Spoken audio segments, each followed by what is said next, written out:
वाणिजोव भयं मकम् अपसत्तो महद्वनो विसंजीवितुका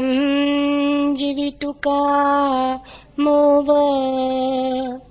पापानि परिवर्जय पाणिगीचेवणो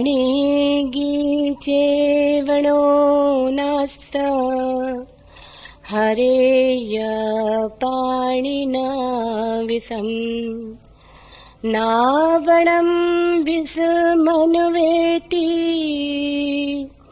नत्ति पापं कुपतो यो अपदुट्ठः स नरः सदुस्सति सुधस्य पोषस्य अणङ्गणस्य तमेव बालं पचेत्ति पापम् सुखमो रजो पटिवातं वखित्तो गब्भमेके उपज्यन्ति निरयं पापकम्मिनो सर्गं सुगतिनो यन्ति परिनिबन्ति अनासवाम् नान्तलिखेन समुच्चे न पवत्तानं विवरं पवसि न विच्यति सो जगति पदेशो यथिष्ठतो मुञ्जचेय पापकर्मा नान्तलिखे न समुच्चे न पवत्तानं विवरं पविस्स न विच्यति सो जगति पदेशो यतिष्ठितं न पसेह यमच्चो।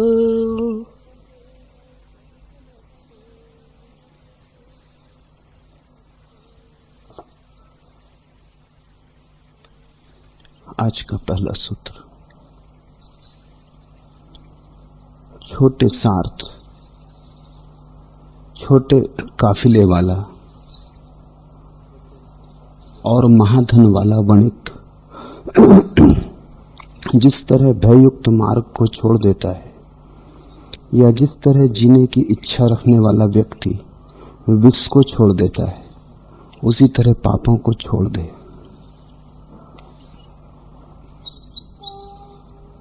इसके पहले कि हम सूत्र समझें, पाप के संबंध में कुछ बातें ध्यान दे लेनी जरूरी है। समस्त बुद्ध पुरुष कहते हैं पाप जहर के जैसा है, मृत्यु जैसा है, अग्नि में जलने जैसा है। फिर भी लोग पाप किए जाते हैं। अगर अग्नि में जलने जैसा ही है तो अग्नि में तो इतने लोग इतनी आतुरता से अपने को जलाते हुए मालूम नहीं पड़ते। अगर विष जैसा ही है तो विष पी के तो लोग इतने ज्यादा पीड़ित होते दिखाई नहीं पड़ते। फिर पाप में आकर्षण क्या है?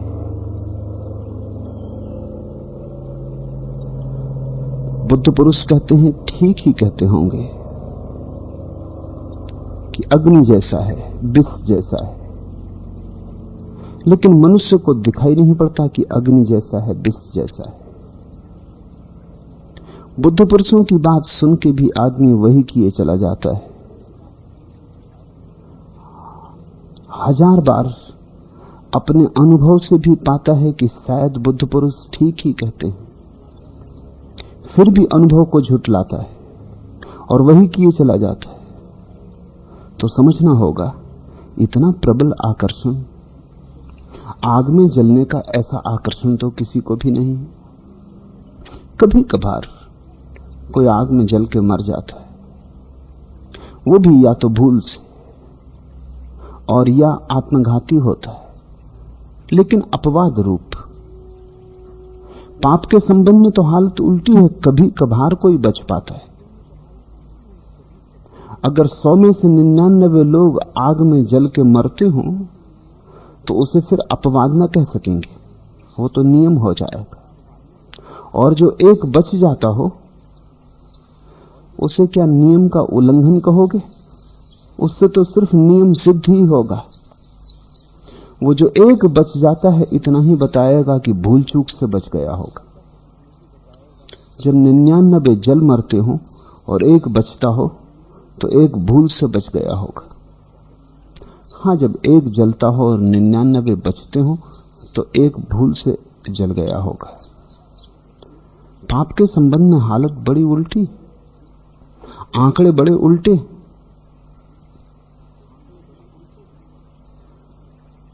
तो कहीं कोई बुनियादी बात ख्याल से छूटती जाती, उसे ख्याल में लेना जरूरी है। पहली बात, जब बुद्ध पुरुष कहते हैं पाप अग्नि जैसा है, तो वो ये नहीं कह रहे हैं कि तुम्हें भी समझ में आ जाएगा कि पाप अग्नि जैसा है। वो ये कह रहे हैं कि उन्होंने जाग कर जाना कि पाप अग्नि जैसा है। सोकर तो उन्हें भी पाप में बड़े फूल खिलते मालूम होते थे।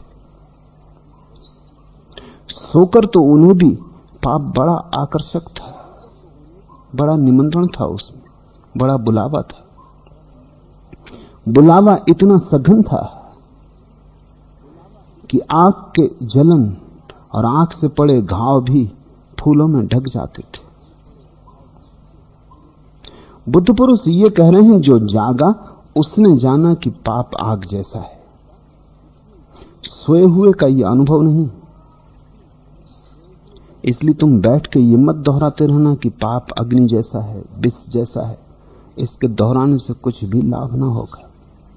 इसे तो सदियों से आदमी दोहराता है, तोतों की तरह याद भी हो जाता है। लेकिन जब भी जीवन में कोई घड़ी आती है, सब याददाश्त, सब रटंत व्यर्थ हो जाती। जब भी कोई जीवन में सक्रिय क्षण आता है, पाप पकड़ लेता है। निष्क्रिय क्षणों में हम पुण्य की बातें सोचते, नपुंसक क्षणों में हम पुण्य की योजनाएं बनाते, ऊर्जा के शक्ति के क्षणों में पाप घटता है। ऐसा लगता है पुण्य की हमारी योजनाएं व्यर्थ के समय को भर लेने का उपाय, खेल खिलौने। जब कुछ करने को नहीं होता तब हम उनसे खेल लेते।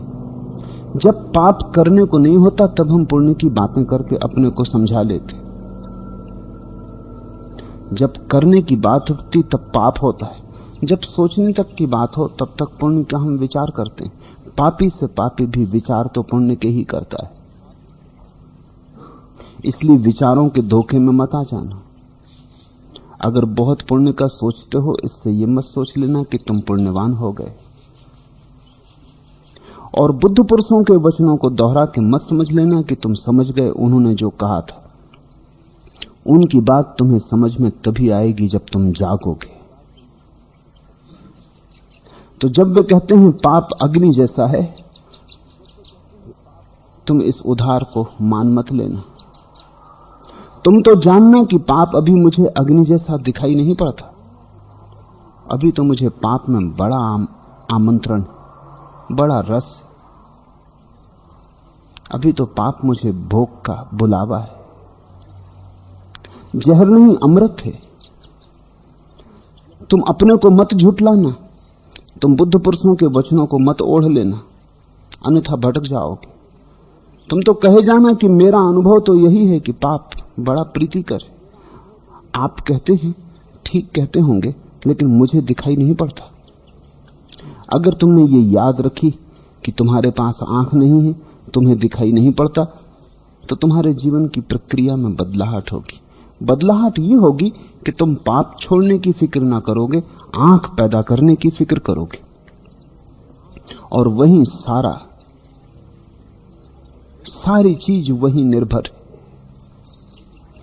अगर तुमने पाप को छोड़ने की फिक्र की, तुम भटके, तुम भूले। अगर तुमने आंख को बदलने की कोशिश की, तो तुम्हारे जीवन में क्रांति घटित होगी। जब तुम बुद्धों के वचन सुनो तब तौलते रहना कि तुम्हारे अनुभव से मेल खाते, और तुम अपने ऊपर किसी को भी कभी मत रखना, क्योंकि उधार ज्ञान जीवन में क्रांति नहीं लाता। शास्त्र कितने ही सुंदर हों, सुंदर ही रह जाते, सृजनात्मक नहीं हो पाते। उनके वचन कितने ही प्यारे लगते हों, बस मन का ही बुलावा है, तुम्हारी वस्तु स्थिति को रूपांतरित नहीं कर पाते। तो याद रखना, अपनी बुद्धों के वचन सुनने में बड़े से बड़ा खतरा यही है कि उनके वचन तर्कयुक्त हैं, उनके वचन सत्ययुक्त हैं, उनके वचन अनुभव से सत्य सिद्ध हुए हैं, उनके वचन कोई सिद्धांत नहीं, उनके जीवन की प्रक्रिया से आविर्भूत हुए, उनका प्रभाव होगा। लेकिन प्रभाव को तुम अपने जीवन का आधार मत बना लेना। उनसे प्रेरणा मिलेगी, लेकिन उस प्रेरणा को मान के तुम गलत दिशा में मत चले जाना। गलत दिशा है कि तुमने मान लिया कि हां पाप बुरा है, अब तुम पाप से बचने की चेष्टा शुरू कर दोगे, और अभी तुमने जाना ही न था कि पाप बुरा है। जानने के लिए तो पहले आंख खुलनी चाहिए।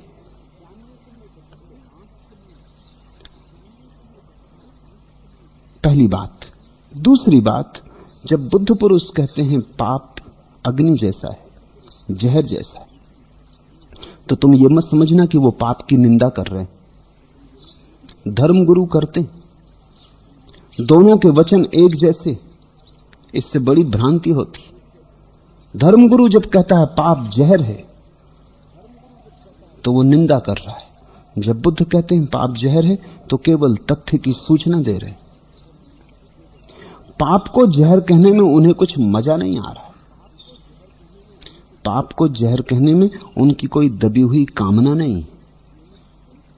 जब धर्मगुरु कहता है पाप जहर है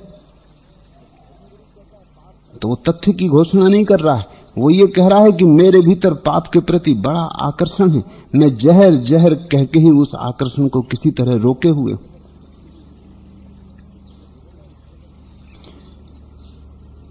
धर्मगुरु की आंखों में तुम गौर से देखना, जब वो पाप को जहर कहता है तो उसकी आंखों में वही भाव नहीं होता जब वो कहेगा 2 और 2 4 होते। आंखों में फर्क होगा।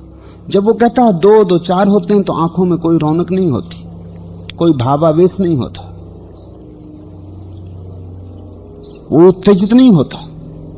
2 और 2 4 होते हैं, इसमें उत्तेजित होने की बात ही क्या है। लेकिन जब वो कहता है पाप अग्नि है, जहर है, तब तुम पाओगे कि उसकी आंख में उत्तेजना आने लगी। पाप का शब्द ही उसके भीतर किसी चीज को डगमगाने लगा, पाप का शब्द ही उसके भीतर किसी रस को उठाने लगा। जब वो तुमसे कहता है पाप बुरा है तो वो अपने से कह रहा है पाप बुरा है, संभलो। जितने जोर से वो पाप की निंदा करता है उतनी ही जोर से वो खबर देता है कि भीतर उसके पाप के प्रति बड़ा आकर्षण।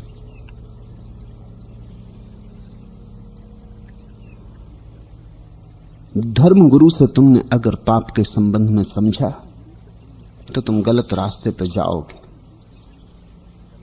तुम्हें धर्मगुरु की बात ठीक भी लगेगी और तुम उसे कभी पूरा कर भी ना पाओगे। यात्रा ही गलत शुरू हो गई। मैंने सुना है चर्चिल ने दूसरे महायुद्ध के संस्मरण लिखे, हजारों पृष्ठों में, 6 भागों में। किसी युद्ध के इतने विस्तृत संस्मरण लिखे नहीं गए। फिर चर्चिल जैसा अधिकारी आदमी था जो युद्ध के मध्य में खड़ा था। अक्सर युद्ध करने वाले और इतिहास लिखने वाले और होते हैं। इस मामले में इतिहास लिखने वाला और बनाने वाला एक ही आदमी था। चर्चिल ने अपने हजारों पृष्ठों में रूजवेल्ट, स्टेलिन और अपने संबंध में बहुत सी बातें लिखी हैं। उसमें रूजवेल्ट और चर्चिल दोनों आस्तिक थे, स्टेलिन नास्तिक था, और तीनों ने ही हिटलर के खिलाफ युद्ध लड़ा। हजारों प्रश्नों में खोजोगे तुम चकित हो जाओगे। सिर्फ स्टेलिन कभी कभी भगवान का नाम लेता है, ना तो रूजवेल्ट नाम लेता है, न चर्चिल नाम लेता है। स्टेलिन बहुत बार कहता है अगर भगवान ने चाहा तो युद्ध में विजय होगी। होना उल्टा था। रूजवेल्ट नाम लेता, चर्चिल नाम लेता, भगवान का दोनों आस्तिक थे। स्टेलिन नाम लेता है, रूजवेल्ट चर्चिल उल्लेख ही नहीं करते भगवान का। मनोवैज्ञानिक कारण। स्टेलिन दबाए हुए बैठा है। जिसको दबाए हुए बैठे हो वो उभर उभर के आएगा। उससे छुटकारा नहीं हुआ है। दबाने के कारण तुम और उससे बंध गए हो। संकट की घड़ी में बाहर आ जाएगा। लेनिन ने तो ईश्वर के खिलाफ बहुत बातें लिखी। 1917 की क्रांति में जब एक ऐसी घड़ी आ गई कि इस तरफ या उस तरफ हो जाएगी स्थिति, क्रांति जीतेगी या हारेगी तय न रहा, तो लेनिन ने जो वक्तव्य दिया उसमें उसने 3 बार कहा कि अगर भगवान की कृपा हुई तो हम क्रांति में विजय हो जाएंगे। फिर उसने जिंदगी भर कभी नाम ना लिया, न उसके पहले लिया था, न उसके बाद में लिया। लेकिन क्रांति की उस दुर्घटना की घड़ी में जैसे होश खो गया। जो दबा पड़ा था वो बाहर आ गया। माओ 1936 में बीमार पड़ा। इस समय पृथ्वी पे बड़े से बड़े नास्तिकों में एक है। और जब बीमार पड़ा तो घबरा गया। जब मौत सामने देखी तो घबरा गया। तत्क्षण कहा कि मैं किसी से दीक्षा लेना चाहता हूं, और एक साध्वी को बुला के दीक्षा ली। ठीक हो गया, फिर भूल गया साध्वी को भी, दीक्षा को भी। लेकिन मौत की घड़ी में दीक्षा। रूस का सबसे बड़ा नास्तिक, जो वहां नास्तिकों के समाज का अध्यक्ष था, जब वो मरा, स्टेलिन उसकी सैया के पास था। मरते वक्त उसने आंख खोली और उसने कहा कि स्टेलिन सुनो, वो है, परमात्मा है, सामने खड़ा है, मैं उसे देख रहा हूं, तुम मेरी सारी किताबों में आग लगा देना। याद रखना ये मेरे आखिरी वचन है कि ईश्वर है, वो मेरे सामने खड़ा है और कहता है कि मैं तुम्हारी प्रतीक्षा कर रहा था। जरूरी नहीं है कि ईश्वर खड़ा रहा हो। ईश्वर बड़े बड़े आस्तिकों के सामने भी मरते वक्त इतनी आसानी से खड़ा नहीं हुआ है, तो इस नास्तिक के सामने खड़ा रहा होगा? नहीं, इसके भीतर दबा हुआ भाव जिंदगी भर लड़ता रहा भीतर की किसी आकांक्षा से। जिससे तुम लड़ते हो उसे तुम प्रबल करते हो। तुमने अगर धर्मगुरु से पाप के संबंध में बातें सुनी, तुम्हारा पाप प्रबल होता चला जाएगा। धर्मगुरु ने पृथ्वी को पापों से मुक्त नहीं किया, पापों से भर दिया है। ये बात तुम्हें जरा उल्टी मालूम पड़ेगी। ये दुनिया कम पापी हो अगर मंदिर और मस्जिद यहां से उठ जाएं। ये दुनिया कम पापी हो अगर पंडित और पुरोहित पाप की निंदा ना करें, क्योंकि निंदा से दमन होता है, दमन से रस बढ़ता है। जिस चीज के लिए भी तुमसे कह दिया मत करो, उसके करने के लिए एक गहरी आकांक्षा पैदा हो जाती। लगता है जरूर करने में कुछ होगा, अन्यथा कौन कहता है मत करो? जरूर करने में कुछ होगा। जब सारी दुनिया कहती है मत करो, सभी मंदिर मस्जिद गुरुद्वारे कहते हैं मत करो, सभी पंडित पुरोहित कहते हैं मत करो, जब इतने लोग कहते हैं मत करो, तो करने में जरूर कोई बात होगी, कोई रस होगा, अन्यथा कौन चिंता करता था?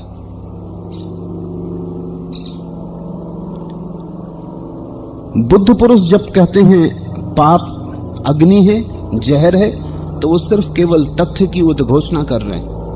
उनके वक्तव्य में कोई विरोध नहीं है, कोई निंदा नहीं है। जैसे अगर मैं तुमसे कहूं आग जलाती है, तो मैं सिर्फ तथ्य की सूचना दे रहा हूं। तुम्हें जलना हो हाथ डाल लेना, तुम्हें न जलना हो मत डालना। मैं तुमसे ये नहीं कहता कि मत डालो, हाथ मत डालो, ये मैं तुमसे नहीं कहता। मैं तुमसे कहता हूं ये आग जलाती है।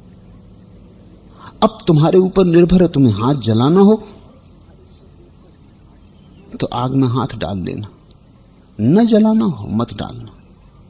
बुद्ध पुरुष केवल तथ्य की उद्घोषणा करते, उनकी उद्घोषणा में कोई भावावेश नहीं।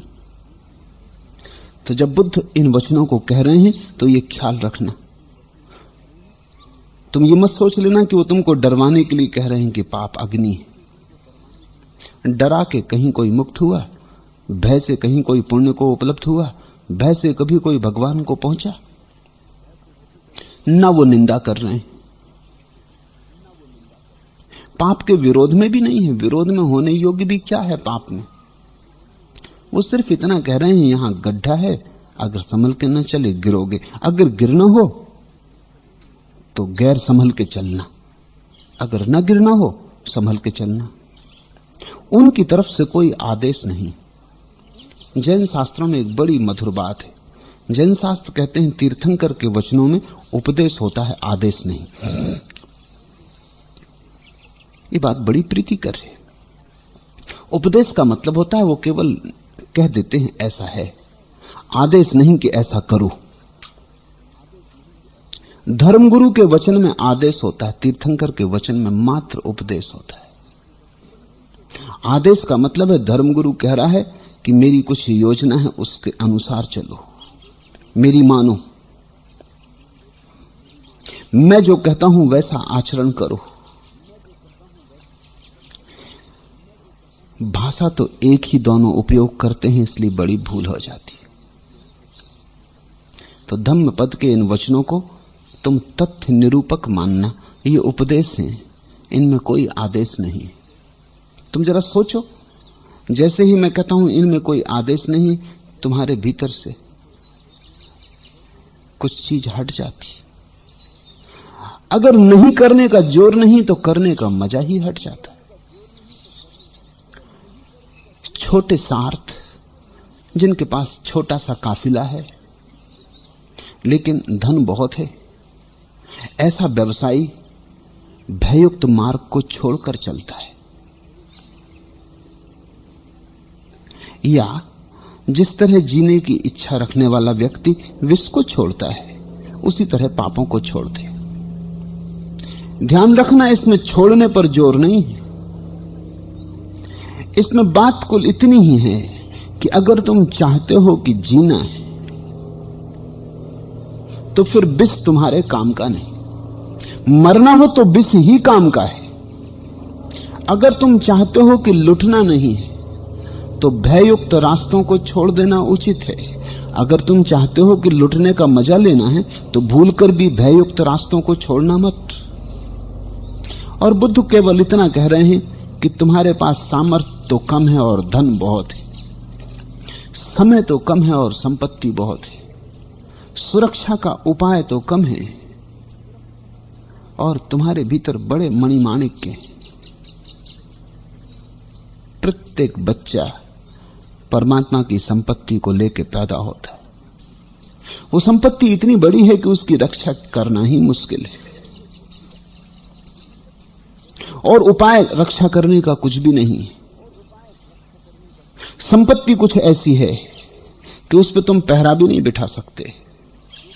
संपत्ति कुछ ऐसी है कि सैनिक संगीनधारी भी उसे बचा ना सकेंगे। संपत्ति कुछ ऐसी है कि तुम्हारा होश ही पहरा बन सकता है, अन्यथा तुम गंवा दोगे। पाप तुमसे कुछ छीन लेता है जो तुम्हारे पास था। पाप तुम्हें देता कुछ भी नहीं, तुम्हें रिक्त कर जाता है। पाप के क्षणों के बाद अगर तुम थोड़ा भी विमर्श करोगे, विचार करोगे, तो तुम पाओगे तुम रिक्त हुए, दरिद्र हुए। कुछ था जो तुमने गंवाया। क्रोध के बाद तुम्हें ऐसा नहीं लगा है कि कोई ऊर्जा पास थी जो तुमने खो दी। कुछ शक्ति पास थी जो तुमने कचरे में फेंक दी। हीरा हाथ में था, नाराज होकर फेंक दिया। जैसे तुम हीरा लिए चल रहे हो और किसी ने गाली दे दी और तुमने हीरा उठा के मार दिया। क्रोध के बाद तुम्हें ऐसा नहीं लगा है कि कुछ गंवाया, पाया तो कुछ भी नहीं। घृणा के बाद, वैमनस्य के बाद, हिंसा के बाद, ईर्षा के बाद, मत्सर के बाद तुम्हें ऐसा नहीं लगा है कि पाया तो कुछ भी नहीं, हाथ में उल्टा कुछ था वो छूट गया। पाप का इतना ही अर्थ है कि तुम बेहोश हुए और जो संपदा होश में बच सकती थी वो खो गई। होश सुरक्षा है। बुद्ध ने कहा है जैसे घर में दिया जलता हो तो चोर पास नहीं आते, सोचते हैं कोई घर में होगा। पहरेदार घर के बाहर बैठा हो तो चोर जरा दूर से निकल जाते हैं, लेकिन पहरेदार घर पे ना हो, घर में दिया न जला हो, अंधकार छाया हो तो चोर चुपचाप चले आते हैं। इसे छोड़कर जा कैसे सकते हैं? न कोई पहरेदार है, न घर में रोशनी है, मालिक कहीं बाहर है, घर अकेला पड़ा है। ये क्षण लूट लेने का है। बुद्ध ने कहा पाप तुम्हें घेरते हैं बेहोशी के क्षणों में। जब तुम होश भरे होते हो कोई पाप तुम्हारे पास नहीं आता, पाप चोरों की तरह। लेकिन ध्यान रखना सदा ही, इन सारे शब्दों के आधार से तुम ये मत सोचना कि बुद्ध निंदा कर रहे हैं, वो केवल सूचन कर रहे हैं। ऐसा है, ये केवल तथ्य का उद्घोषण, उपदेश है। वो तुमसे ये नहीं कह रहे हैं कि ऐसा तुम करो ही, क्योंकि बुद्ध ने कहा है कि मैं कौन हूं तुमसे कहने वाला कि तुम क्या करो। मैं तुमसे इतना ही कह सकता हूं कि मैंने कैसी कैसी भूलें की और कैसे कैसे कष्ट पाए, फिर मैंने कैसे कैसे भूलों को छोड़ा और कैसे कैसे महासुख को उपलब्ध हुआ। मैं वही कह सकता हूं जो मेरे भीतर हुआ है। मैं तुम्हें अपनी कथा कह सकता हूं। सभी बुद्ध पुरुषों ने जो कहा है वो उनका आत्मकथ्य है। वे वहां से गुजरे जहां तुम हो और वे वहां भी पहुंच गए जहां तुम कभी पहुंच सकते हो। उनका अनुभव दोहरा है, तुम्हारा अनुभव एक गहरा है। तुमने केवल संसार जाना, उन्होंने संसार के पार भी कुछ है उसे भी जाना। संसार तो जाना ही, जितना तुमने जाना है उससे ज्यादा जाना, उससे ज्यादा जाना, तभी तो वो संसार के पार उठ सके। तुम्हारे जितना ही जाना होता, अधकचरा, अधूरा, कुनकुना, तो अभी लटके होते। उन्होंने त्वरा से जाना, उन्होंने संसार की पूरी पीड़ा भोगी। उन्होंने पीड़ा को इस गहनता से भोगा कि उस पीड़ा में फिर कोई भी सुख की संभावना न बची। वो बिल्कुल राख हो गई, वो पार गए। तुम जहां चल रहे हो वहां तो वे चले ही। तुम जहां कभी चलोगे सौभाग्य के किसी क्षण में, वहां भी वे चले। उनकी बात तुमसे ज्यादा गहरी, तुमसे बड़े अनुभव पर आधारित है। तो बुद्ध ने कहा हम इतना कह सकते हैं कि तुम जो भूलें कर रहे हो ऐसा मत सोचना कि तुम ही कर रहे हो, हमने भी की थी। तुम कुछ नई भूलें नहीं कर रहे हो, सनातन है, सदा से होती रही। तुम इस भूल में मत पड़ना कि तुम कुछ नया पाप कर रहे हो। सब पाप पुराने, पाप पुराना ही होता है। तुम नया पाप खोज सकते हो, जरा सोचो। तुम कल्पना भी कर सकते हो किसी नए पाप की जो किया ना गया हो। सब बासा है, सब हो चुका है। बहुत दुनिया हर काम कर चुकी है, पुनरुक्त कर चुकी है, हर रास्ते पे चल चुकी है। बुद्ध पुरुष इतना ही कहते हैं हम चले। तुम्हारी आंखों में आंसू हमें पता है, क्योंकि तुम्हारे पैरों में कांटे गड़े हैं। हमारे पैरों में भी वे ही कांटे गड़े रहे थे, लेकिन हमने संबंध का पता लगा लिया। तुम अपनी आंखों के आंसू और पैरों के कांटों में संबंध नहीं बना पा रहे हो। तुम सोचते हो कोई सता रहा है इसलिए रो रहे हो। तुम ये नहीं सोचते हो कि तुम गलत रास्ते पे चल रहे हो, जहां कांटे चुभ रहे हैं, आंखें आंसुओं से भर रही हैं। तुम सोचते हो भाग्य की विडंबना है, संसार में दुख पाया जा रहा है, हमारी विधि में गलत लिखा है, हम करते तो सभी ठीक है, होता सब गलत है। बुद्ध पुरुष इतना ही कहते हैं ऐसा न कभी हुआ, न होने का नियम है। जब तुम ठीक करते हो ठीक ही होता है, जब तुम गलत करते हो तभी गलत होता है। फल से बीज को पहचान लेना। छोटे सार्थ और महाधन वाला वणिक जिस तरह भययुक्त मार्ग को छोड़ देता है, या जिस तरह जीने की इच्छा रखने वाला व्यक्ति विष को छोड़ता है, उसी तरह पापों को छोड़ दे। लेकिन ध्यान रखना, शर्त साफ है। अगर जीवन के महाधन को पाना हो, बचाना हो, जो तुम्हारे पास है उसकी अगर सुरक्षा करनी हो, गंवाना ना हो, जो अस्तित्व तुम्हें मिला ही है अगर उसे विकृत ना कर लेना हो, जो फूल खिल सकता है, जिसकी सुवास तुम्हारे प्राणों में भरी है और बिखर सकती है लोकांत में, अगर उसको ऐसे ही सड़ा ना डालना हो तो सुरक्षा करना, गलत रास्तों पे मत जाना। अब इसमें फर्क समझो।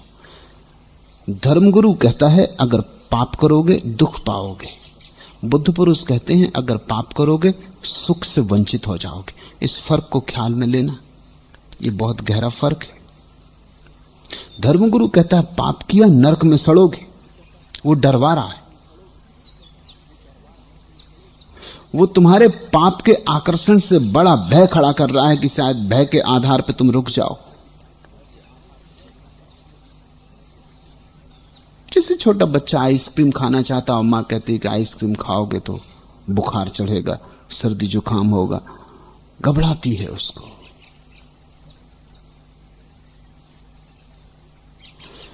जितना आइसक्रीम खाने का सुख है उससे बड़े दुख का भय बताती है। बुद्ध पुरुष तुम्हें भयभीत नहीं कर रहे हैं, वो केवल जीवन के गणित का इंगित कर रहे हैं। वो ये नहीं कहते कि तुम दुख पाओगे, वो इतना ही कहते हैं कि सुख तुम्हें मिलना चाहिए था, मिला ही हुआ था, हाथ में ही आया हुआ था, उसे तुम गंवा दोगे। सुख का गंवा देना ही दुख है। इसे मुझे दोहराने दो। दुख का कोई विधायक रूप नहीं है, वो केवल सुख का अभाव है। जैसे अंधकार का कोई विधायक रूप नहीं है, वो केवल प्रकाश का अभाव है। धर्मगुरु कहते हैं अगर पाप किया अंधेरे में भटक जाओगे, बुद्ध पुरुष कहते हैं अगर पाप किया उजाले को खो दोगे। तुम कहोगे दोनों बातें एक है, नहीं, बड़ा फर्क है। क्योंकि धर्मगुरु कहता है कुछ दुख जो तुम्हें नहीं मिला है मिलेगा, जैसे अस्तित्व तुम्हें दंड देगा।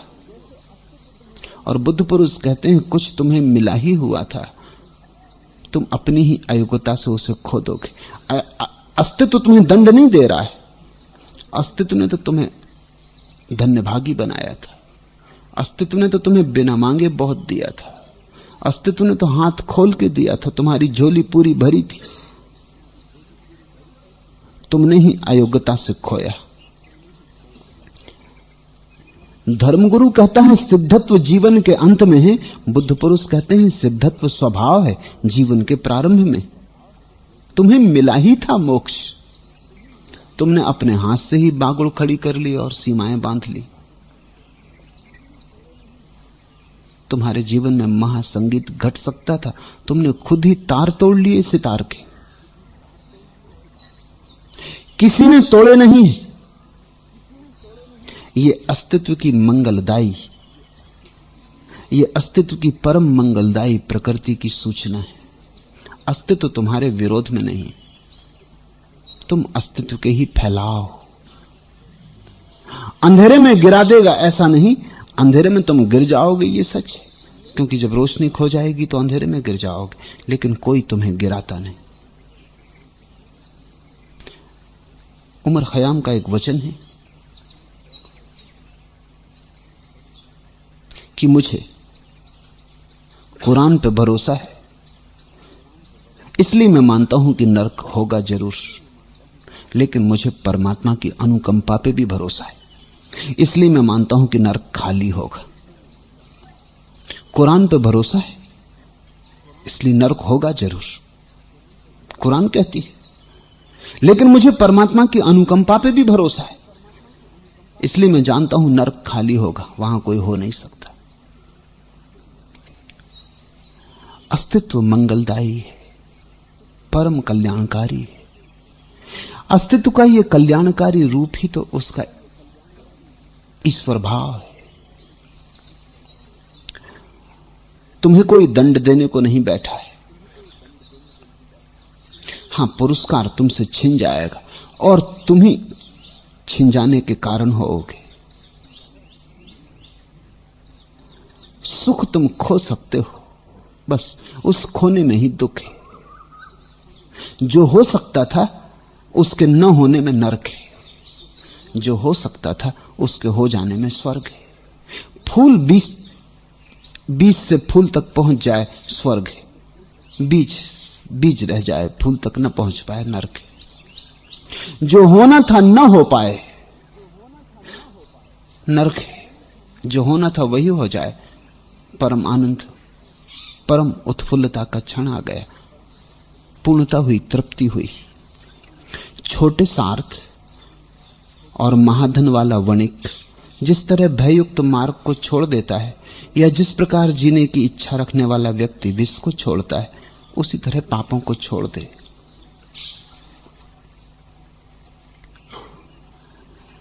जागने की बात कह रहे हैं बुद्ध। जागे, देखे कि कितना मेरे पास है और किस किस भांति गंवा रहा हूं। जागे और देखे कितना जल मेरी गगरी में भरा है, कितने कितने छेदों से गंवा रहा हूं।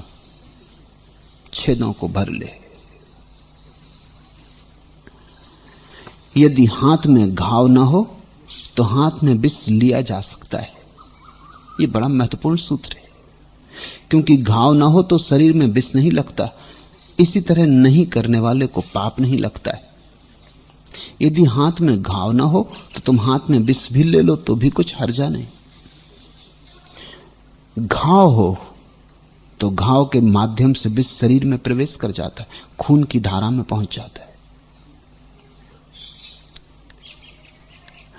अगर तुम्हारे जीवन में पाप करने की मूर्छा ना हो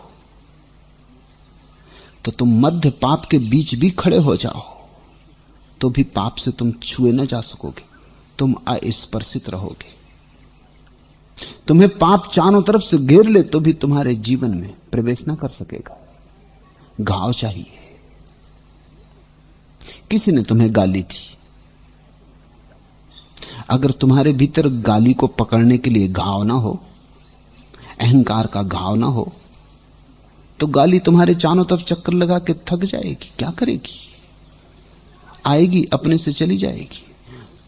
अक्सर तो ऐसा होगा, उसी के पास लौट जाएगी जिसने भेजी थी, अपने घर वापस लौट जाएगी, अपने स्रोत में वापस लीन हो जाएगी। तुम कभी इस छोटे से प्रयोग करके देखो, कोई तुम्हें गाली दे, तुम शांत मना, अनुद्विग्न, अनुत्तेजित, चुपचाप बने रहो, देखो क्या होता है। तुम पाओगे गाली तुम्हारा चक्कर लगाएगी, तुम्हारे चारों तरफ से रास्ता खोजेगी, कहीं घाव मिल जाए तो प्रवेश कर जाए। अगर तुम्हारे भीतर कोई घाव होगा तो घाव सब तरह की उत्तेजना दिखाएगा कि ये क्या कर रहे हो, मेरा भोजन पास आया है, तुम गंवाए दे रहे हो, पकड़ो। लेकिन अगर तुम जागे रहे क्षण भर तो तुम पाओगे गाली जा चुकी, और गाली के पीछे तुम ऐसी शांति अनुभव करोगे जो तुम्हारे पास गाली के पहले भी नहीं थी। क्योंकि तूफान के बाद जो शांति अनुभव होती उसका स्वाद ही अनूठा है। और एक बार गाली देने का अवसर था और तुमने गाली न दी, गाली लेने का अवसर था, तुमने गाली न ली, तुम पाओगे तुम्हारे अपने ऊपर एक तरह की मालकियत हो गई।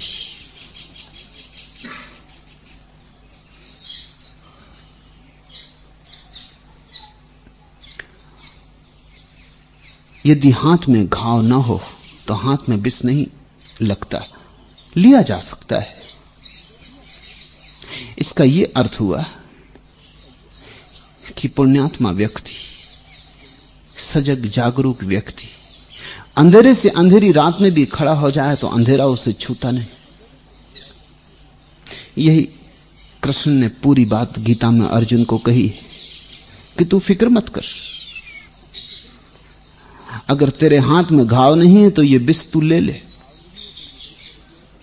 अगर तेरे भीतर अहंकार नहीं है तो इस युद्ध में तू उतर जा। फिर ये कुरुक्षेत्र भी धर्म क्षेत्र है, फिर इससे भी तुझे कोई हानि ना होगी। और अगर तेरे भीतर घाव है और तू जंगल भी भाग जाए, संन्यास ले ले, पहाड़ में छिप जाए, तो भी कोई फर्क ना होगा। विष तुम्हें खोजता हुआ वहीं पहुंच जाएगा। असली सवाल तुम्हारे भीतर की सजगता का है, तुम्हारे भीतर के स्वास्थ्य का है। भागने की चेष्टा मत करना। लोग उन स्थानों को छोड़ देते हैं जहां पाप होने का डर है। जैसे तुम उस रास्ते पे जाने में डरोगे जहां वेश्याएं रहती, लेकिन यह डर सिर्फ इतना ही बताता है कि वेश्याओं में तुम्हें रस है, और यह डर इतना ही बताता है कि तुम्हें अपने पे भरोसा नहीं। बुद्ध के जीवन में ऐसा उल्लेख है, एक भिक्षु बुद्ध का गांव से गुजरा। गांव की नगर बधू ने, वेश्या ने उस भिक्षु को आते देखा, भिक्षा मांगते देखा। वो थोड़ी चकित हुई, क्योंकि वेश्याओं के मोहल्ले में भिक्षु भिक्षा मांगने आते नहीं थे। ये भिक्षु कैसे यहां आ गया? और ये भिक्षु इतना भोला और निर्दोष लगता था, इसलिए आ भी गया था। सोचा ही नहीं कि वेश्याओं का मोहल्ला कहां है। नहीं तो साधु पहले पूछ लेते हैं वेश्याओं का मोहल्ला कहां है। जहां नहीं जाना वहां का पहले पक्का कर लेना चाहिए। जाने वाला भी पता कर लेता है, न जाने वाला भी पता कर लेता है। दोनों के मन वहीं अटके। वो वेश्या नीचे उतर के आ गई। उसने इससे ज्यादा सुंदर व्यक्ति कभी देखा नहीं था। संन्यास से ज्यादा सौंदर्य हो भी नहीं सकता। संन्यास का सौंदर्य अपरिसीम है, क्योंकि व्यक्ति अपने में स्थिर होता है। सारी उद्विग्नता खो गई होती, सारे ज्वर खो गए होते, एक गहन शांति और शीतलता होती, ध्यान की गंध होती, अनासक्ति का रस होता है, विराग की वीणा बजती। तो सन्यासी से ज्यादा सुंदर कोई व्यक्ति कभी होता ही नहीं। इसलिए तो बुद्धों के सौंदर्य को सदियां बीत जाती हैं, भूला नहीं जा सकता। और जितनी स्त्रियां सन्यासियों के सौंदर्य पर मोहित होती उतनी किसी के सौंदर्य पर मोहित नहीं होती। महावीर के भिक्षु थे 10,000, भिक्षुणियां थीं 30,000। वही अनुपात बुद्ध का था, वही अनुपात जीसस का भी था। जहां एक पुरुष आया वहां 3 स्त्रियां आई, इतना 3 गुना फर्क था। स्वभावतः स्त्रियां निष्कलुष सौंदर्य को जल्दी परख पाती, ज्यादा आंदोलित हो जाती, ज्यादा भावाविष्ट हो जाती। उस वेश्या ने इस भिक्षु को कहा, इस वर्षाकाल तुम मेरे घर रुक जाओ। 4 महीने वर्षा के बौद्ध भिक्षु निवास करते थे एक स्थान पर। तो उसने कहा, इस वर्षाकाल तुम मेरे घर रुक जाओ, मैं सब तरह तुम्हारी सेवा करूंगी। उस भिक्षु ने कहा, मैं जाके अपने गुरु को पूछ लूं। कहा उन्होंने, कल हाजिर हो जाऊंगा। नहीं कहा तब मजबूरी। भिक्षु ने जाके बुद्ध को पूछा। भरी सभा में उनके 10,000 भिक्षु मौजूद थे। उसने खड़े होकर कहा कि मैं एक गांव में गया, एक बड़ी सुंदर स्त्री ने निमंत्रण दिया है। दूसरे भिक्षु ने खड़े होकर कहा कि क्षमा करना, वो सुंदर स्त्री नहीं, वैश्या है। सारे भिक्षुओं में खबर पहुंच गई थी, सारे भिक्षु उत्तेजित हो रहे थे। उस भिक्षु ने कहा, मुझे कैसे पता हो कि वो वैश्या है या नहीं? फिर इससे मुझे प्रयोजन क्या? उसने निमंत्रण दिया है, आपकी आज्ञा हो तो 4 महीने उसके घर वर्षा काल निवास करूं, आपकी आज्ञा ना हो तो बात समाप्त हो गई। और बुद्ध ने आज्ञा दी कि तू वर्षा काल उसके घर बिता। आग लग गई और भिक्षुओं में। उन्होंने कहा, यह अन्याय है, यह भ्रष्ट हो जाएगा, फिर तो हमें भी इसी तरह की आज्ञा चाहिए। बुद्ध ने कहा, इसने आज्ञा मांगी नहीं, मुझ पे छोड़ी। इसने कहा नहीं कि चाहिए, और मैं इसे जानता हूं। 4 महीने बाद सोचेंगे, जाने भी दो। अगर वैश्या इसके सन्यास को डुबा ले तो सन्यास किसी काम का ही ना था। अगर ये वैश्या को उबार लाए तो ही सन्यास का कोई मूल्य है।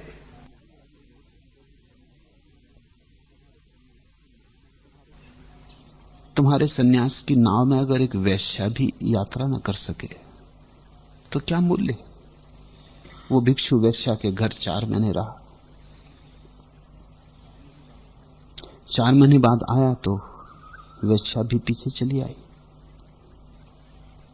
उसने दीक्षा ली, वो संन्यास्त हुई। बुद्ध ने पूछा, तुझे किस बात ने प्रभावित किया है?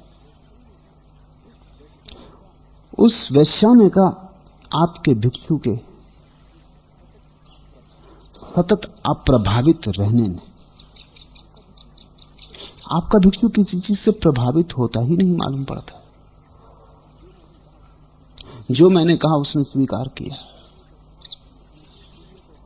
संगीत सुनने को कहा तो सुनने को राजी, नृत्य देखने को कहा तो नृत्य देखने को राजी, जिससे कोई चीज से छूती नहीं।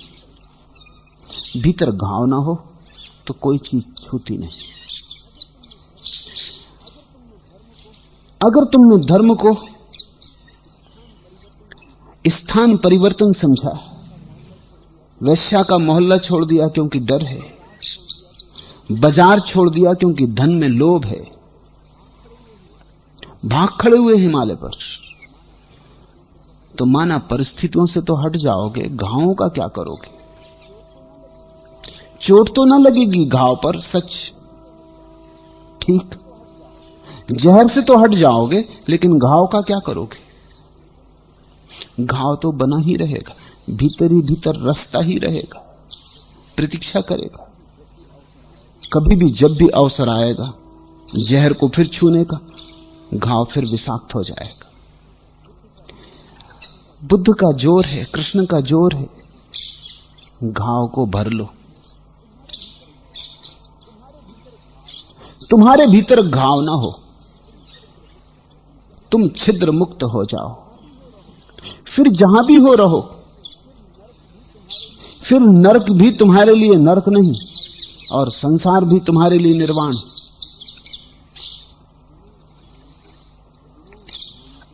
बिना ध्यान के क्रिया अधूरी, बन पाती अनिमेष नहीं।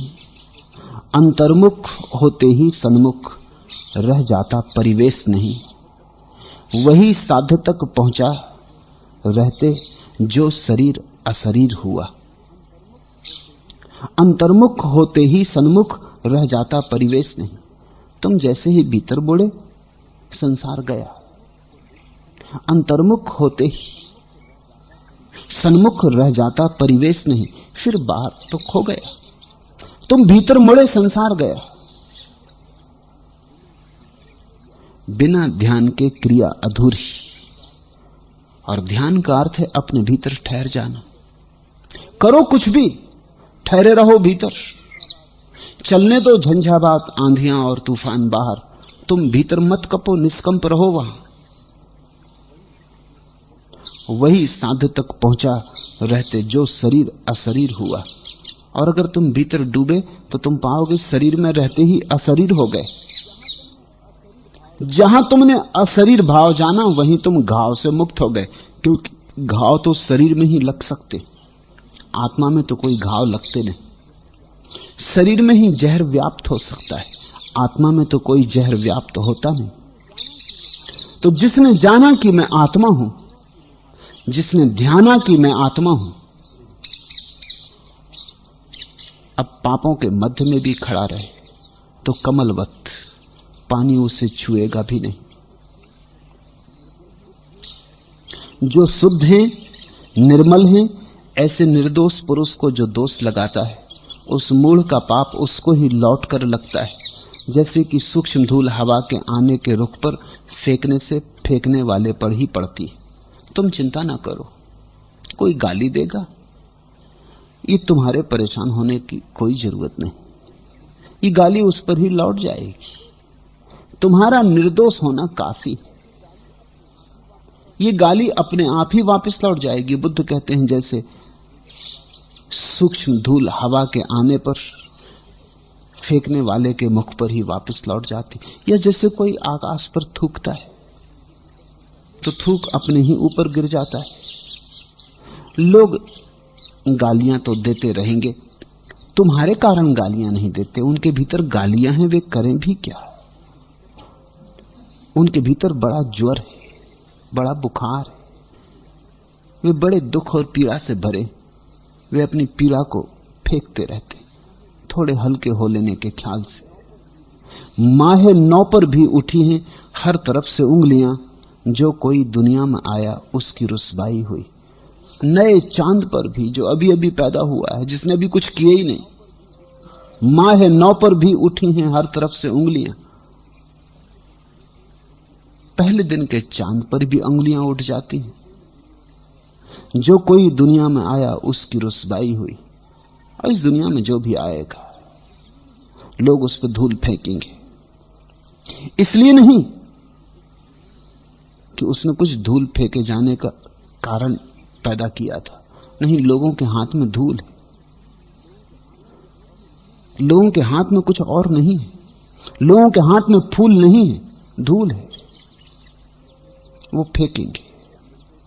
इस निर्दोष चित्त व्यक्ति को चिंतित होने का कोई कारण नहीं। वस्तुतः निर्दोष चित्त व्यक्ति अत्यंत दया अनुभव करता है जब कोई उसे गाली देता है, क्योंकि ये गाली इसी पर लौट कर पड़ेगी। उसके मन में बड़ी करुणा उठती है जब कोई इसी को वो आकाश पर थूकते देखता है, क्योंकि ये थूक इसी पर वापस आ जाएगा।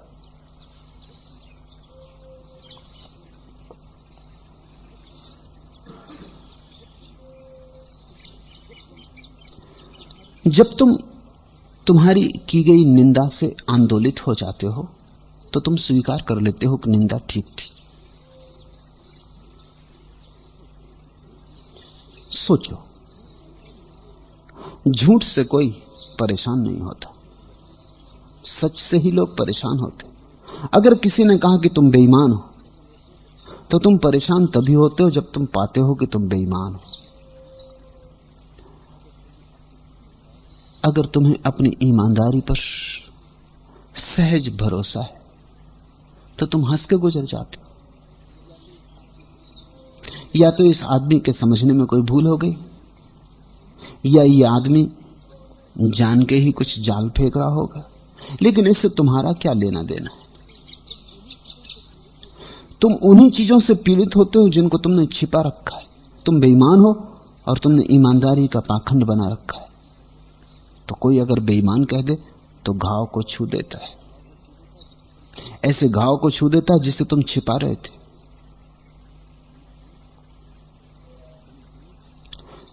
मैंने सुना है कि एक चर्च में एक पादरी लोगों को उपदेश दे रहा था, 10 महाआज्ञाओं के संबंध में बोल रहा था।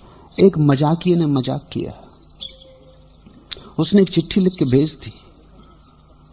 चिट्ठी पे लिखा था कि सब पता चल गया है, अब तुम जल्दी भाग खड़े हो।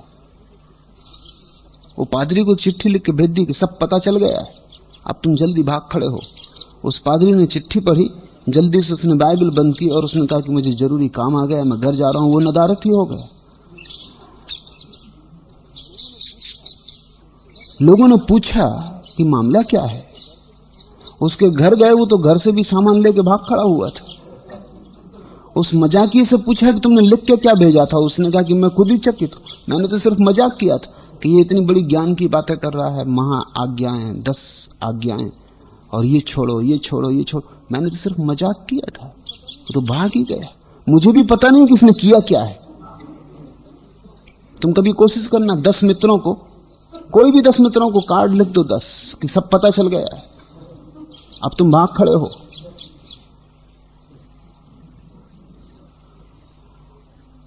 सभी कुछ ना कुछ कर रहे हैं, किसी तरह छिपाए हुए।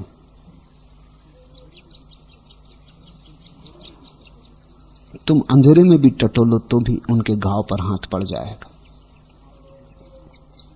घाव तो है ही, इसीलिए तो कभी कभी तुम्हारे बिल्कुल निर्दोष से दिए गए वक्तव्य लोगों को भारी चोट पहुंचा देते। तुम चौंकते हो कि मैंने ऐसी कुछ खास बात तो ना कही थी, ये आदमी इतना उत्तेजित क्यों हो गया। तुमने ना कही हो खास बात, लेकिन उसने कुछ खास बात छिपा रखी थी। तुम्हें पता ना हो, उसे तो पता है। तुमने अनजाने ही कोई नाजुक स्थान छू दिया। इसे आत्मनिरीक्षण बनाओ, जब भी कोई बात किसी की तुम्हें छू जाए तो उसकी फिक्र छोड़ो, तुम अपने भीतर का घाव खोजो, उस घाव को ही भर लेना साधना है।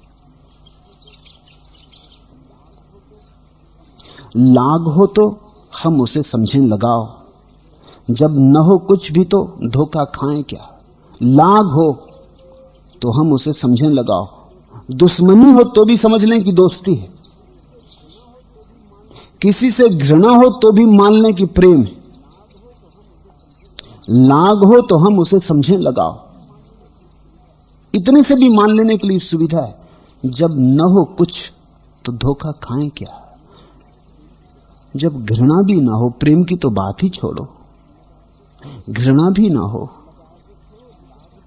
लगाव तो छोड़ो, लाग भी ना हो, मित्रता तो दूर शत्रुता भी ना हो, तो धोखा खाने का उपाय क्या है। जैसे जैसे तुम भीतर जाग के अपने घावों को देखोगे और अपने घावों को छिपाओगे ना, वरन उघाड़ोगे धूप में, हवाओं में, क्योंकि धूप और हवाओं में उघाड़े घाव भर जाते, छिपाए घाव अंततः नासूर बन जाते। लेकिन हमारी सारी प्रक्रिया यह है कि हम अपनी भूलों को छिपाते, और छिपाने के कारण ही हम उनके नासूर बना लेते। उघाड़ो, प्रकट करो, दबाओ मत। किसका भय? और जिनसे तुम भयभीत हो रहे हो उनसे कुछ भी छिपा नहीं। ये बड़े आश्चर्य की बात है, चमत्कार की, कि हर आदमी सोचता है उसने सब छिपा लिया, हालांकि किसी से कुछ छिपा नहीं। खुद ही सोचता रहता है कि मैंने छिपा लिया है, किसी को पता नहीं, लेकिन सभी को पता है। तुम अपने को ही धोखा दे लेते हो, किसी और को धोखा नहीं दे पाते हो। तुमने जो भी छिपाया है वो तुम्हारे रग रग से उद्घोषित होता रहता है। प्रत्येक व्यक्ति बड़ी सूक्ष्म तरंगों से अपने भीतर की अंतर्निहित स्थितियों की घोषणा करता रहता है। तुम एक ब्रॉडकास्ट हो, तुम छिपा नहीं सकते। तुम दुखी हो, तुम कितना ही मुस्कुराओ, तुम्हारी मुस्कुराहट से दुख जाहिर होगा। तुम क्रोधी हो, तुम कितना ही शांत भाव बनाओ, तुम्हारे शांत भाव के नीचे क्रोध की छाया होगी। तुम जितना बचाने की कोशिश करोगे उतने ही उलझोगे। बचाने से कोई कभी नहीं बचा है। जीवन का शास्त्र कहता है उघाड़ो ताकि घाव भर जाएं। तुम अपनी तरफ से ही कह दो। समस्त धर्मों ने उघाड़ने पर जोर दिया है।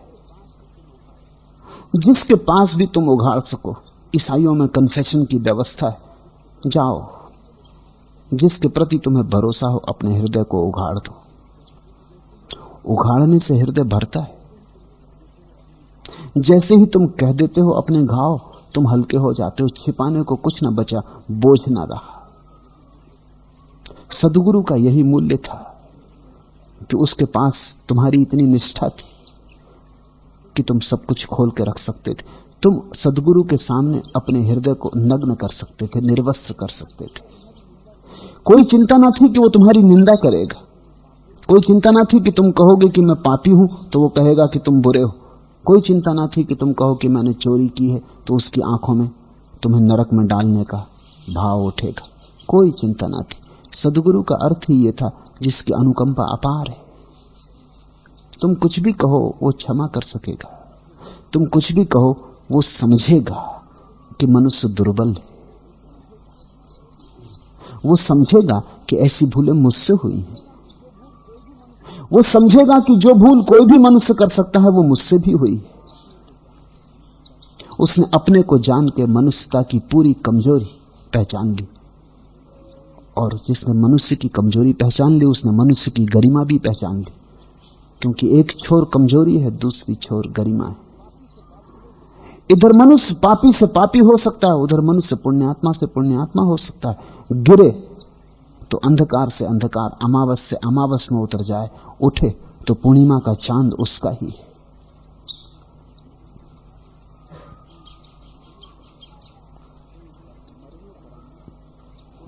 मरणोपरांत कोई गर्भ में उत्पन्न होते हैं, कोई पाप कम करने वाले नरक में जाते हैं, कोई सुगति करने वाले स्वर्ग, और कोई अनाश्रव पुरुष परिनिर्वाण को प्राप्त होते हैं।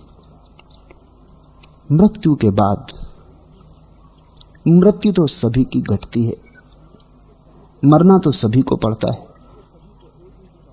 मृत्यु तो सभी को एक ही चौराहे पर ले आती, लेकिन मृत्यु से रास्ते अलग होते हैं। कुछ वापस उन्हीं गर्भों में आ जाते हैं जहां पिछले जन्मों में थे। उनका जीवन एक पुनरुक्ति, उनके जीवन में कुछ नए का आविर्भाव ना हुआ, उन्होंने कुछ नया न सीखा, उन्होंने जीवन से कोई नया पाठ ना लिया, उन्हें फिर वापस उसी क्लास में भेज दिया गया। कुछ हैं जो जीवन से बड़ी सुख की संभावनाएं लेके आए, जिन्होंने अपने को बचाया, सुरक्षा की, संपदा को खोया नहीं, उनके लिए स्वर्ग है। स्वर्ग का अर्थ है उनके लिए सुख के द्वार खुले। कुछ हैं जिन्होंने सब गमाया, दिए बुझा दिए, सब अंधेरी अमावस्या लेके आए, उनके लिए नरक है। यहां ध्यान रखना, बुद्ध का जोर इस बात पर है कि नरक स्वर्ग कोई तुम्हें देता नहीं, तुम ही अर्जित करते हो, तुम ही मालिक हो, तुम्हारी मर्जी है, तुम्हारा चुनाव है। कोई परमात्मा नहीं है जो तुम्हें नरक डाल दे। इसलिए प्रार्थनाओं से कुछ भी ना होगा। ये मत सोचना कि पाप करते रहेंगे और प्रार्थना कर लेंगे। ये मत सोच लेना कि पाप कर लेंगे फिर क्षमा मांग लेंगे। ये मत सोचना कि खुदा तो गफूर है। ये मत सोचना कि वो बड़ा करुणावान है तो वो क्षमा कर देगा। वहां कोई भी नहीं है जो तुम्हारे कृत्य को बदल दे तुम्हारे अतिरिक्त। तो पाप किया है तो प्रार्थना से तुम उसे काट ना सकोगे। पाप किया है तो होश से काटना पड़ेगा। इसलिए बुद्ध धर्म में प्रार्थना की कोई जगह नहीं, ध्यान की जगह। ध्यान का अर्थ है होश, प्रार्थना का अर्थ है परमात्मा की करुणा को पुकारना। कहीं अस्तित्व से तुम कुछ सहारा ना पा सकोगे। कोई रिश्वत देने का उपाय नहीं, कोई स्तुति काम ना आएगी, कोई खुशामद काम ना पड़ेगी। बुद्ध ये कह रहे हैं कि तुम अपने कृत्य को बहुत सोच के करना, क्योंकि तुम्हारा कृत्य ही अंतिम रूप से निर्णायक है। तुम्हारे कृत्य को काटने वाला कोई भी नहीं। तुम ही काटोगे कटेगा, तुम ही बनाओगे बनेगा। इस पथ के हर राही का विश्वास अलग है, सबका अपना प्याला अपनी प्यास अलग है। जीवन के चौराहे खंडहर पर मिलते हैं, पतझड़ सबका एक महज मधुमास अलग है। मौत तो सबकी एक है लेकिन जीवन सबका अलग है। पतझड़ सबका एक महज मधुमास अलग है लेकिन वसंत सबका अलग है। सभी लोग एक से मरते दिखाई पड़ते, श्वास रुक जाती। अगर चिकित्सक से पूछो तो संत के मरने में और पापी के मरने में कोई फर्क ना कर सकेगा, लेकिन बुद्ध पुरुषों से पूछो तो बड़ा फर्क है। पापी के लिए उपाय है कि या तो वो पुनरुक्त करेगा, जो किया वही फिर दोहराएगा, या और भी नीचे उतर जाएगा, जो किया उससे भी नीचे गिर जाएगा, जिस कक्षा में बैठा था उससे भी नीचे उतार दिया जाएगा। फिर पुण्यात्मा जिसने जीवन में संपदा को गंवाया नहीं, बचाया, सुरक्षित किया, उसके लिए महासुख का द्वार है। उसके जीवन में वसंत आएगा, मधुमास आएगा। और सबसे पार बुद्ध पुरुष, उनके लिए ना स्वर्ग है ना नरक है। पश्चिम में यह बात समझनी बड़ी मुश्किल होती। पश्चिम के धर्म स्वर्ग और नरक के ऊपर कोई श्रेणी नहीं जानते, लेकिन पूरब के सभी धर्म स्वर्ग और नरक को अंतिम नहीं मानते, स्वर्ग और नरक को भी संसार का ही हिस्सा मानते। फिर एक आखिरी श्रेणी है जहां आदमी दुख के तो पार हो ही जाता है, सुख के भी पार हो जाता है। क्योंकि जब तक सुख है तब तक दुख की संभावना है, जब तक संपदा है तब तक खोने का डर है। एक ऐसी घड़ी चाहिए जहां कोई सुख भी ना हो दुख तो गया दूर, सुख भी दूर जा चुका। एक ऐसी परम विश्रांति, एक परम उपशांत दशा चाहिए जहां सुख भी अड़चन न डाले। हम तो अभी दुख से भी परेशान नहीं, बुद्ध पुरुष सुख से भी परेशान हो जाते। हम तो अभी दुख से भी राजी हैं, बुद्ध पुरुष सुख को भी उत्तेजना मानने लगते हैं, क्योंकि उसमें भी है तो उत्तेजना ही।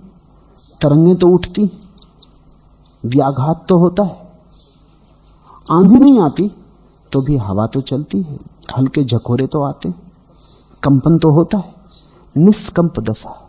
तो बुद्ध कहते हैं उस दशा को अनाश्रव पुरुष, ऐसे व्यक्ति जो परम रूप से जागरूक हुए, जिनके ना तो भीतर अब कुछ जाता है और न जिनके बाहर कुछ जाता है, जो परम स्थिरता को उपलब्ध हुए, स्थिति प्रज्ञ हुए, वो परिनिर्वाण को प्राप्त होते हैं। उनका फिर कोई आगमन नहीं, न नरक में, न स्वर्ग में, न संसार में। यहां एक बात बड़ी महत्वपूर्ण समझ लेनी जैसी है। पुण्य का तुम्हें पता नहीं, सुख का तुम्हें पता नहीं, दुख का पता है, पाप का पता है। यह भी समझ में आ जाता है कि पाप से दुख मिलता है, तो भी एक बात मन में बड़ी गहरी बैठी है, और वो ये कि तुम खाली ना होना चाहोगे। अगर खाली होने और दुखी होने में चुनाव करना हो तो तुम दुख को चुन लोगे। खाली होना दुख से भी बुरा लगता है। दुखी आदमी कहता है कि कम से कम दुख तो रहने दो, कुछ तो है, कोई तो बहाना है जिए जाने का, दर्द ही सही, कोई तो सहारा है, कुछ तो है जिसके आसपास उछल कूद कर लेते हैं, आपाधापी कर लेते हैं। दुख भी न रहेगा फिर क्या करेंगे? तुम थोड़ा सोचो, तुम्हारी जिंदगी में जितने दुख हैं जरा कल्पना करो, अगर वो गिर जाएं आज अचानक, तुम कल क्या करोगे? तुम बड़े खाली खाली अनुभव करोगे। तुम वापस प्रार्थना करने लगोगे कि दुख दे दो, लौटा दो। कुछ तो था, उलझे थे, व्यस्त थे, करने को तो था। ये खालीपन तो काटेगा। अधिक लोग इसीलिए पाप किए चले जाते हैं कि खाली होने के लिए तैयार नहीं हो पाते। अधिक लोग इसीलिए दुख को भी पकड़े रहते हैं, चिल्लाते रहते हैं कि दुख ना हो, दुख ना हो। एक हाथ से हटाते हैं, दूसरे हाथ से खींचते रहते हैं। एक हाथ से काटते हैं, दूसरे हाथ से बोते रहते हैं, बीच फेंकते रहते हैं। उनकी तकलीफ मैं समझता हूं। तकलीफ यह है कि खाली होना तो दुख से भी बदतर हो जाएगा। नरक ही सही, कुछ तो होगा, काम तो होगा, उलझे तो रहेंगे, व्यस्त तो रहेंगे। खालीपन तो बहुत घबरा देता है, वीराना मालूम होता है। बहुत बार ऐसी घड़ी आ जाती है जब तुम खाली होते हो, तब तुम कुछ भी करने को तैयार हो जाते हो। चलो ताश ही खेलो, जुआ ही खेलो, शराब ही पी लो, शराब पी के लड़ाई झगड़ा कराओ, शोरगुल मचा दो, कुछ कर गुजरो। तुमने कभी देखा कि जब तुम खाली होते हो तो तुम कैसे बेचैन होने लगते हो? खाली होने की तैयारी करनी होगी, नहीं तो तुम दुख से कभी मुक्त ना हो सकोगे। सुख का तुम्हें पता नहीं, पुण्य का तुम्हें पता नहीं, दुख का पता है, और कभी कभी दो दुखों के बीच में खालीपन का पता है। खालीपन पे राजी हो।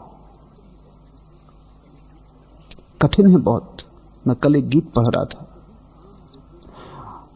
अब कभी शाम बुझेगी न अंधेरा होगा, अब कभी रात ढलेगी न सवेरा होगा। आसमां आस लिए है कि ये जादू टूटे, चुप की जंजीर कटे, वक्त का दामन छूटे। दे कोई शंख दुहाई, कोई पायल बोले, कोई बुत जागे, कोई सांवली घूंघट खोले। एक ऐसी घड़ी आ जाती है खामोशी की, जब ऐसा डर लगने लगता है कि अब क्या होगा। ध्यान में न उतरने का कारण यही है कि ऐसा लगता है कि अब कहीं ये चुप्पी न टूटी तो क्या होगा, अब ये रात कैसे कटेगी, अब सुबह कैसे होगी। क्योंकि खामोशी में और शून्य में और रिक्तता में सब ठहर जाता है, समय रुक जाता है, घड़ी बंद हो जाती। अब कभी शाम बुझेगी ना अंधेरा होगा, अब कभी रात ढलेगी ना सवेरा होगा। आसमां आस लिए है कि ये जादू टूटे, और घबराहट होने लगती है कि क्या हुआ, ये कैसा तिलिस्म, ये कैसा जादू, ये किसने रोक दी सब सांसें। आसमां आस लिए है कि ये जादू टूटे, चुप की जंजीर कटे। मौन भी जंजीर की तरह मालूम होता है कि कोई काट दे। चुप की जंजीर कटे, वक्त का दामन छूटे, और किसी तरह समय फिर से चल पड़े। दे कोई शंख दुहाई, कुछ भी हो, दे कोई शंख दुहाई, कोई पायल बोले, कोई बुत जागे, कोई सांवली घूंघट खोले, कुछ भी हो जाए, लेकिन कुछ हो। मनुष्य के जीवन में पाप और दुख की इतनी गहनता इसलिए है कि तुम खाली होने को जरा भी राजी नहीं, और जो खाली होने को राजी नहीं वो कभी ध्यान को ना पा सकेगा, और जिसने ध्यान ना पाया उसके जीवन में पुण्य की कोई संभावना नहीं, और जिसने पुण्य को ही ना पाया अनाश्रव तो बहुत दूर है। जो स्वर्ग को भी ना पा सका वो निर्वाण को कैसे पा सकेगा। दौड़ते रहते हैं हम जिंदगी में पुनरुक्ति की भांति, पुरानी कथा वही वही दोहरती रहती। कुछ बातें ख्याल में लेना। एक, जीवन को पुनरुक्ति से बचाने की कोशिश करो, अन्यथा मरते वक्त तुम इतनी पुनरुक्ति की आकांक्षा लेके मरोगे कि फिर दोहर जाओगे। फिर यही रास्ते, फिर यही दुकानें, फिर यही बाजार, फिर यही घर धन दौलत पत्नी बच्चे, फिर यही खाते बही, फिर यही रोग, फिर यही दुख, सब पूरा का पूरा दोहर जाएगा। बुद्ध और महावीर दोनों ने बहुत जोर दिया है अपने साधकों के लिए कि वो पिछले जन्मों का स्मरण करें, सिर्फ एक कारण से कि अगर पिछले जन्मों का स्मरण आ जाए तो तुम्हें एक बात पता चलती है कि तुम पुनरुक्ति कर रहे हो, यही तुम बहुत बार कर चुके हो। जैसे उसी फिल्म को फिर देखने चले गए। मैं एक आदमी को जानता हूं, मेरे एक मित्र के पिता, जिस गांव में रहते हैं वहां एक ही टाकीज और उनके पास कोई काम नहीं। दिन में 300 होते, वो 300 देखते। एक फिल्म 5-7 दिन चलती, वो 5-7 दिन देखते। एक दफा उनके घर मेहमान था, मैंने पूछा कि गजब कर रहे हैं आप, एक ही फिल्म को दिन में 3 बार देखाते। वो कहते कुछ करने को नहीं, घर में बैठे घबरा जाता हूं। चलो चल पड़े, टाकीज हो आए, देख आए। रोज उसी को देखते हैं 5-7 दिन तक। उनको देख के, उनके चेहरे को देख के मुझे लगा ये आदमी की हालत है। यही फिल्म तुम बहुत बार देख चुके हो, यही यश तुम बहुत बार मांग चुके हो, यही काम यही क्रोध तुम बहुत बार कर चुके हो, नया कुछ भी नहीं। तो बुद्ध और महावीर दोनों ने ऐसी प्रक्रियाएं खोजी जिनके माध्यम से व्यक्ति अपने पिछले जन्मों के स्मरण में चला जाए। स्मरण आते ही भयंकर घबराहट पकड़ लेती कि ये मैं क्या कर रहा हूं, वही वो तो हम भूल जाते हैं। तो सब लगता है फिर नया, फिर पड़े प्रेम में, फिर कोई पायल बोली, फिर तुमने समझा कि ऐसा प्रेम तो कभी हुआ ही नहीं। हुए होंगे मजनू, फरियाद, हीर रांझा, मगर मैं तो कभी नहीं हुआ, ऐसा प्रेम कभी नहीं हुआ। ये अनूठी घटना घट रही है। तुम ये गोरख धंधा बहुत बार कर चुके हो।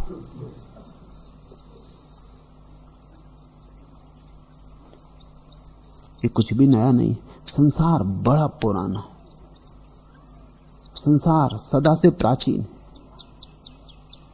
इसमें ऐसा कुछ भी नहीं है जो नया है। सूरज के तले कुछ भी नया नहीं, सब दोहर रहा है।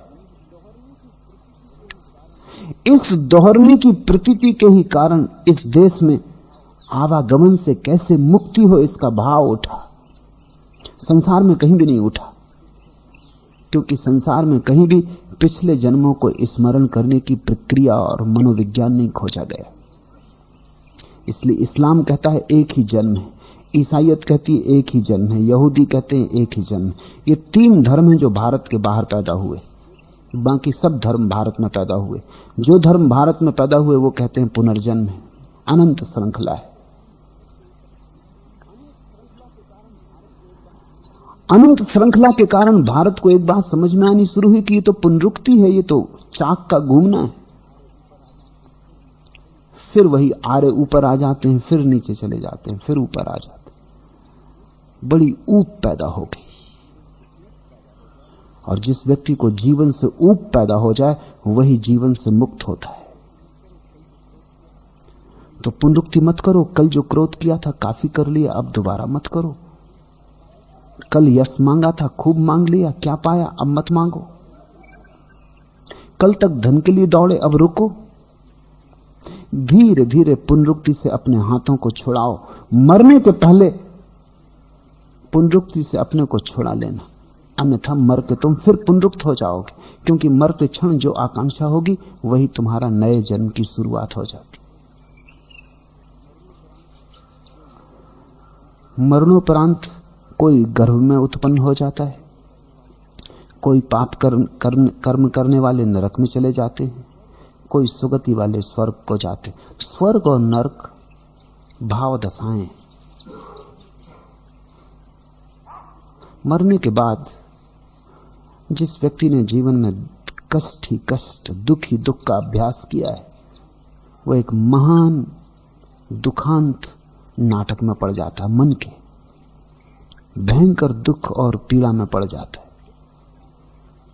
उसका मन, जिसको दुख स्वप्न कहते हैं, उससे गुजरता है। वो दुख स्वप्न अंतहीन मालूम होता है। नरक कहीं है नहीं। नरक केवल तुम्हारा एक दुख स्वप्न है। तुम्हारे जीवन भर के दुखों की तुमने जो अनुभूति इकट्ठी कर ली, उसमें से पुनः गुजर जाने का नाम है। जिस व्यक्ति ने जीवन भर अहोभाव से जिया, बुरा न किया, बुरा न सोचा, बुरा न हुआ, जिसने घाव न बनाए, जिसने अपने को सावधान रखा, सावचेत रखा, वो मरने के बाद एक बड़े मधुर स्वप्न से गुजरता है। वो मधुर स्वप्न ही स्वर्ग है। वो भी अंतहीन मालूम होता है। लेकिन चाहे नर्क से गुजरो, चाहे स्वर्ग से गुजरो, वो स्वप्न ही है। अंततः फिर तुम्हें वापस लौट आना पड़ता है। कितना ही लंबे सुख में रहो, संसार में फिर वापस लौट आते हो। चुक जाता है पुण्य भी, पाप भी। इसलिए एक नया अनुभव भारत में पैदा हुआ, और वो ये था कि सुख के पार जाना है जो कभी ना चुके। एक ऐसी अवस्था खोजनी है चैतन्य की जिससे कोई गिरना ना हो। एक ऐसा अतिक्रमण, एक ऐसी परात पर चैतन्य की दशा जिससे फिर कोई नीचे उतरना ना हो। उसे हम ब्रह्म भाव कहें, बुद्ध ने निर्वाण कहा, महावीर ने कैवल्य कहा, या जो भी नाम हमें प्रीतिकर हो। न अंतरिक्ष में, न समुद्र के गर्भ में, न पर्वतों के विवर में प्रवेश कर संसार में कोई स्थान नहीं है जहां रहकर प्राणी पाप कर्मों के फल से बच सके। पाप किया है तो फल से बच ना सकोगे। कोई प्रार्थना ना बचाएगी, कोई पूजा ग्रह ना बचाएगा। बुद्ध कहते हैं न अंतरिक्ष में, न समुद्र के गर्भ में, न पर्वतों के विवर में प्रवेश कर। संसार में कोई स्थान नहीं जहां रहकर प्राणी पाप कर्मों के फल से बच सके। न अंतरिक्ष में, न समुद्र के गर्भ में, न पर्वतों के विवर में प्रवेश कर। संसार में कोई स्थान नहीं है जहां घुसकर मृत्यु से मनुष्य बच सके। पाप का फल आएगा। पाप में आ ही गया है, तुम्हें थोड़ी देर लगेगी पहचानने में। फिर करना क्या है? बुद्ध कहते हैं पाप के फल से बचो मत, उसके पाप के फल को निष्पक्ष भाव से भोग लो। एक बड़ा कीमती सूत्र है। तुमने कुछ किया, अब उसका दुख आया, इस दुख को तटस्थ भाव से भोग लो। अब आनाकानी मत करो। अब बचने का उपाय मत खोजो, क्योंकि बच तुम ना सकोगे। बचने की कोशिश में तुम और लंबा दोगे प्रक्रिया को। तुम इसे भोग लो, जान के कि मैंने किया था, अब फल आ गया, फसल बो दी थी, अब काटनी है, काट लो। लहू लुहान हो हाथ, पीड़ा हो, होने दो, लेकिन तुम तटस्थ भाव से, इसे ख्याल में रखना, तटस्थ भाव। अगर तुमने इस फल के प्रति कोई भाव ना बनाया, तुमने ये ना कहा कि मैं नहीं भोगना चाहता, ये कैसे आ गया मेरे ऊपर, ये तो जबरदस्ती है, अन्याय है, क्योंकि ऐसी तुमने कोई भी प्रतिक्रिया की तो तुमने आगे के लिए फिर नया कर्म बो दिया। तुम कुछ मत कहो, तुम इतना ही कहो कि मैंने किया था, उसका फल मुझे मिल गया, निपटारा हुआ, सौभाग्यशाली हूं, बात खत्म हुई। बुद्ध के ऊपर एक आदमी थूक गया, उन्होंने पहुंच लिया, दूसरे दिन क्षमा मांगने आया। बुद्ध ने कहा तू फिक्र मत कर, मैं तो खुश हुआ था कि चलो निपटारा हुआ, किसी जन्म में तेरे ऊपर थूका था, राह देखता था कि तू जब तक न थूक जाए छुटकारा नहीं, तेरी प्रतीक्षा कर रहा था, तू आ गया, तेरी बड़ी कृपा, बात खत्म हो गई। अब मुझे इस सिलसिले को आगे नहीं ले जाना है, अब तू ये बात ही मत उठा, हिसाब किताब पूरा हो गया, तेरी बड़ी कृपा है। जो भी आए उसे शांत भाव से स्वीकार कर लो, उसे गुजर जाने दो। अब कोई नया संबंध मत बनाओ, कोई नई प्रतिक्रिया मत करो, ताकि छुटकारा हो, ताकि तुम वापस बाहर निकल आओ। धीरे धीरे ऐसे एक एक कर्म से व्यक्ति बाहर आता जाता है, और एक ऐसी घड़ी आती कि सब हिसाब पूरा हो जाता है, तुम पार उठ जाते हो, तुम्हें पंख लग जाते, तुम उस परम दशा की तरफ उड़ने लगते हो। जब तक कर्मों का जाल होगा, तुम्हारे पंख बंधे रहेंगे जमीन से, तुम आकाश की तरफ यात्रा न कर सकोगे। मृत्यु से भी बचने का कोई उपाय नहीं है, इसलिए बचने की चेष्टा छोड़ो। जिससे बचा ना जा सके उससे बचने की कोशिश मत करो, उसे स्वीकार करो।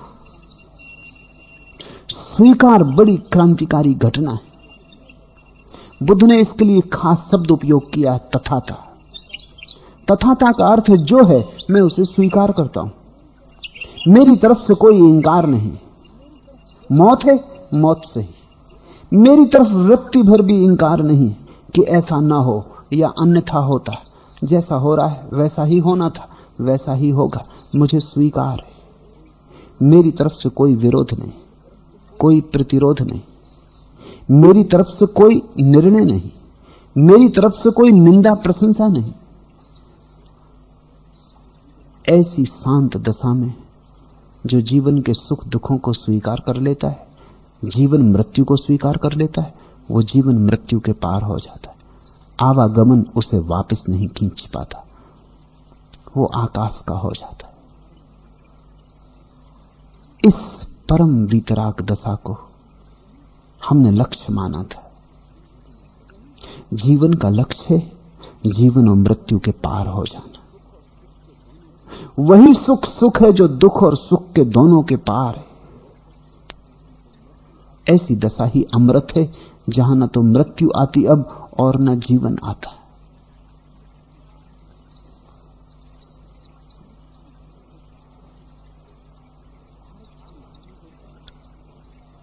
भारत की इस खोज को अनूठी कहा जा सकता है, क्योंकि पश्चिम में और मुल्कों में और संस्कृतियों सभ्यताओं ने हजार हजार लक्ष्य खोजे हैं मनुष्य के जीवन के, लेकिन जीवन के पार हो जाने का लक्ष्य सिर्फ भारत का अनुदान है। और थोड़ा ध्यान करोगे इस पर तो समझ में आएगा कि जीवन का जिसने उपयोग इस तरह कर लिया कि सीढ़ी बना ली और जीवन के भी पार हो गया, मृत्यु पर भी पैर रखा, जीवन पर भी पैर रखा, द्वंद्व के पार हो गया, निर्द्वंद हो गया। एक तरफ से लगेगा कि ये तो शून्य की दशा होगी, है, और जब इसका अनुभव करोगे तो पता चलेगा कि यही ब्रह्म की भी दशा है। शून्य और पूर्ण एक के ही नाम है। तुम्हारी तरफ से देखो तो ब्रह्म शून्य जैसा मालूम होता है, बुद्धों की तरफ से देखो तो शून्य ब्रह्म जैसा मालूम होता है, क्योंकि शून्य इस जगत में सबसे बड़ा सत्य है। और इस शून्य की तरफ जाना हो तो शांति को साधना। शांति धीरे धीरे तुम्हारे भीतर शून्य को सघन करेगी, तुम्हारे भीतर अनंत आकाश उतर आएगा, तुम खोते जाओगे, सीमाएं विलीन होती जाएंगी, कोरे दर्पण रह जाओगे। उस कोरे दर्पण का नाम बुद्धत्व है, और उस बुद्धत्व को पालेने का जो उपाय है उसको एस धम्मो सनातनो का है। आज इतना ही।